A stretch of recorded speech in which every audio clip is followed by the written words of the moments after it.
Breaking news, breaking news. Judge Monet, known for his conservative views, has peacefully passed away in his sleep. His family and close colleagues weep. But the focus shifts in a heartbeat. Now the gears are grinding on K Street. Hundreds of lobbyists ready to oppose any candidate the president will propose. Peter Cirincione, hailing from Harvard Law, the sharpest circuit court judge you ever saw. Mr. President here, he has an eye on him to fill the vacant Supreme Court justice position. And now, dear viewers, we must listen as Mr. C lays down a lesson. The Senate will drill him during his hearing, as many of them will discuss while leering. Here at C-SPAN, we'll keep you informed. Appointing a new justice will create a storm. A hearing, debates, scandals uncovered. Candidates' past mistakes will hover. Good morning, good morning. I welcome everyone to this hearing of confirmation. May I remind you, it has serious implications. Today, we will hear from Mr. C, as we hope to determine who the new justice will be. First, a little background on the man we have today. A good justice should have many traits on display.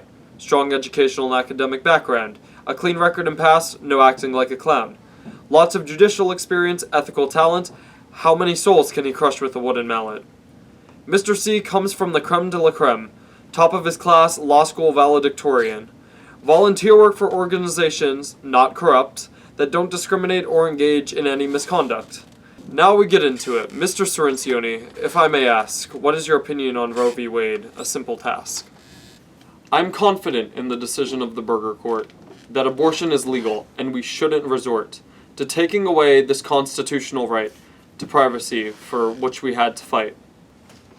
Mr. Chairman, I ask to be recognized. The right to life is something to be prized. Why should we confirm you to the court if all you want to do is abort? Mr. Cirincione, let us move on to a different topic. How about immigration? That's a hot pick. Please tell us why rights should be incorporated, as our border security has been left faded. The court has made it clear that it is the right of everyone here not to have their constitutional rights disappear. Everybody on U.S. soil gets due process, which allows us to ensure justice's success. Now let us talk of Citizens United, for which Justice Monet's opinion was quite one-sided. Corporations are individuals, and for that they may donate, creating a big super PAC loophole debate. Super PACs take away from political efficacy. They break elections, and I, Mr. C, think we ought to have the ambition to do away with them to ensure fair competition. And Mr. C, your opinion on marijuana? Should it be legal for states if they want to continue with breaking the basic principle of federalism purely for advancement of partisan liberalism? Before Mr. C could go on, outcry from the stands begun. How on earth could this man say such bold things before us today? Everyone knows that those being questioned never respond sincerely. What a strange session. Oh dearie me, look at all the ammunition he has given his opponents to cause friction. Mr. C, one question if I may. Define writ of certiorari, and while you're at it, go ahead and try and tell me about the stare decisis. Don't be shy. Why yes you may, and thank you good lad. It's a writ by which the Supreme Court, an appellate I might add, decides to review a case at its discretion. Thank you again for that splendid question. As for stare decisis, I'll answer if you are bent. It's the practice of standing on precedent. To settling litigation, I'm au fait, without changing past years of debate. You see what they're doing here, right? They're relentless and will try with all their might to trip him up, show him a buffoon. They want him out of the way, and soon. The condescending tone you all surely note. In politics, that's how they gloat. I've got you, they'll think, and go wild, and treat you like a small, helpless child. Might I also offer a prediction? Mr. C's candid answers and sharp diction will lead to a partisan vote, we'll find, that will be split among party lines. In this case, he has no chance, hardly, for the Senate majorities of the other party. The President and Senate never reach settlement in these times of divided government.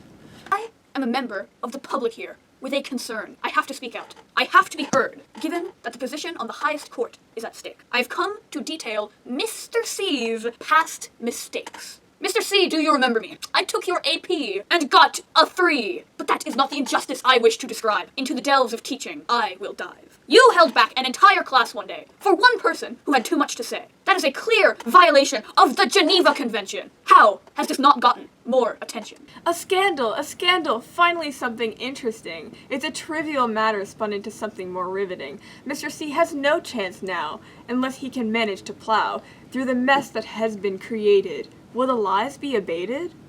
For the record, good Suri, could you give us your philosophy on diversity in the Supreme Court? Speak freely, for your answers we will not thwart.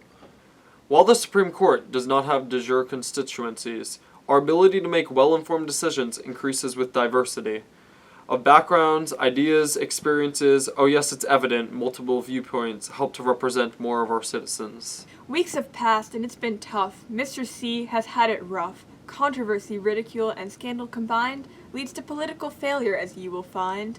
If a justice position is what you seek, following this path, results will be meek. Poor Mr. Cirincione, try again next time. Until then, just don't commit a violent crime.